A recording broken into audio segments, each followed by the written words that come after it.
Top HFY stories: alien unification and human isolation. In the sprawling cosmos where countless civilizations thrived, humanity was an anomaly. While most species evolved in clusters, forming alliances and interstellar unions, humans stood alone, stubbornly independent and fiercely unpredictable. The Galactic Council, a coalition of united alien species, often marveled, and worried, at humanity's refusal to integrate. The Council's headquarters, the Luminary Nexus, was abuzz with representatives from hundreds of worlds. Tall, crystalline forms of the Cerealians shimmered beside the amorphous Yilks, whose gelatinous bodies pulsed in sync with their speech. Among them stood Ambassador Tel of the Veyer, whose species had championed the Unification initiative for millennia. Tel addressed the council with gravity. "Fellow beings," Tel began, his voice resonating across the chamber, "humanity's isolation is both their strength and our greatest challenge. They resist our offers for integration, but we cannot ignore their growing influence. Their adaptability and ingenuity are unparalleled. We must find a way to unify them with the rest of the galaxy, or risk an unpredictable future." The council murmured in agreement. Humanity had made waves across the stars. Their technology was crude yet innovative, their tactics chaotic but effective. They had colonized planets in extreme conditions that no other species would dare approach, all while rejecting invitations to join the galactic community. Ambassador Tel proposed a bold plan, a cultural exchange mission. The council would send a diverse delegation of their finest representatives to Earth to learn from and teach the humans. Perhaps understanding would bridge the gap. ###arrival on Earth.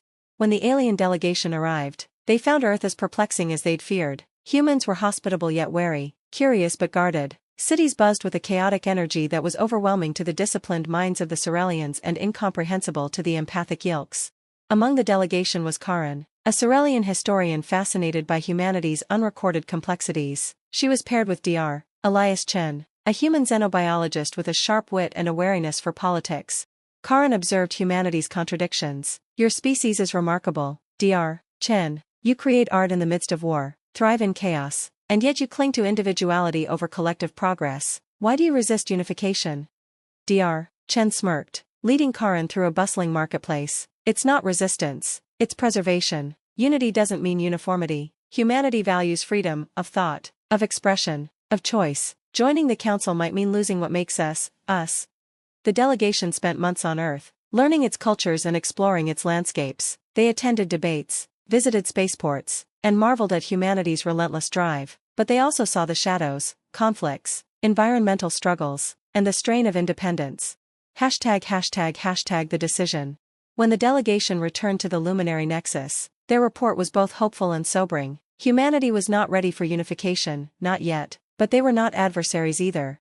Ambassador Tel presented the findings to the council. "Humans remind us of what we once were, before unity, before the council. Their isolation is not a weakness, but a reflection of their growth. They need time, and we must respect their journey."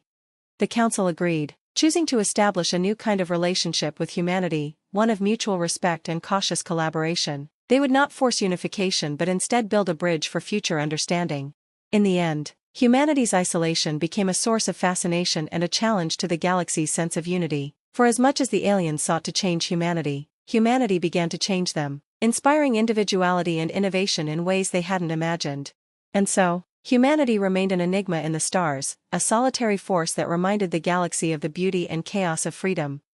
###Chapter 2, The Spark of Influence. The new arrangement between humanity and the Galactic Council was tentative but promising. Trade routes were established, cultural artifacts were exchanged, and select human ambassadors were invited to observe the Council's proceedings. Yet, humanity's reputation as unpredictable loners remained intact, fostering both intrigue and unease.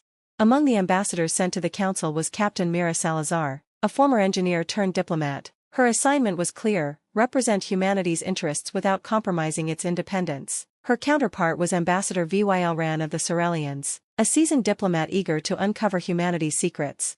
Myra's first appearance at the council sparked immediate tension. She walked into the Luminary Nexus wearing a sleek Earth-made suit, carrying a data tablet, and radiating an aura of defiance. The assembled alien species regarded her with a mix of curiosity and skepticism. "Ambassadors," Mira began, her voice steady but firm, "I come not to join your council but to collaborate as equals. Humanity offers innovation, resilience, and creativity. In return, we seek knowledge and respect. Let us find common ground without compromising what makes us unique." Her words stirred murmurs throughout the chamber. The Cerealians admired her directness. While the Yilks found her emotional intensity overwhelming, VYL ran, ever composed, leaned closer to one of his aides. She speaks with conviction, but her kind always dances on the edge of chaos. Watch her closely. ##### The breakthrough. While Mira navigated council politics, Earth made subtle waves elsewhere. Human ingenuity began influencing galactic technology. A human-designed modular reactor, capable of harnessing energy from unstable stars, caught the attention of the council's engineers. It was crude by their standards but astonishingly effective. The Cerelian Engineering Guild sent a team to Earth to study this invention. Among them was T.Y. Essek, a young prodigy who initially dismissed human technology as primitive. However, as he worked alongside human engineers, T.Y. Essek was forced to re-evaluate his assumptions. One evening, while examining the reactor with Myra's friend Dr. Elias Chen, T.Y. Essek muttered, "Your methods lack precision. You gamble with variables we would never risk." Dr. Chen grinned, adjusting his glasses. "That's the point. Progress doesn't come from perfection. It comes from pushing boundaries. Sometimes you have to take a leap, even if you don't see the landing." The reactor project became a symbol of the uneasy but fruitful collaboration between humanity and the galaxy. Its success paved the way for further joint ventures, from terraforming hostile worlds to crafting adaptive spacecraft. #### Rising tensions. Not everyone in the galaxy was pleased with humanity's growing influence. The Enthearch Dominion, a militaristic faction within the Council, viewed Earth's isolationism as a threat to galactic order. Their representative, General Relkes, grew increasingly vocal about humanity's refusal to conform. During a heated council meeting, General Relkes stood, his serpentine body coiled in agitation. "Humans destabilize the delicate balance we have maintained for centuries. Their reckless methods and refusal to integrate cannot be ignored. If they will not join us, they must be contained." Mira stood in defiance, her voice cutting through the chamber. "Contain us? Humanity has no desire to conquer or disrupt your peace, but if you think we'll be subdued, you've underestimated us." The confrontation left the council divided. While many valued humanity's contributions, others feared their unpredictability. The tension hinted at the fragile nature of the galaxy's unity and the possibility of conflict on the horizon. #### The turning point. In the midst of growing unease, an unthinkable event occurred. A rogue faction, unaffiliated with the council, launched a devastating attack on a remote human colony. The incident left hundreds dead and threatened to shatter the fragile relationship between humanity and the galaxy. Mira demanded justice, standing before the council with evidence of the rogue faction's identity. "We are not asking for war," she declared, "but for accountability. If the council cannot protect its allies, then what good is this unity you claim to uphold?" The council was forced to act. For the first time, humanity's call for solidarity resonated deeply with the other species. A task force of combined galactic forces was deployed to bring the rogue faction to justice. The operation was a success, but it came with a revelation: the rogue faction had acted with covert support from within the council itself. The discovery shook the foundation of the Galactic Union, exposing fractures that had long been hidden. #### Humanity's role. As the council faced an existential crisis, humanity's role began to shift. No longer just outsiders, they became mediators and innovators, unafraid to challenge the status quo. Mira Salazar, now a pivotal figure, worked tirelessly to forge a new path forward, one that respected both unity and individuality.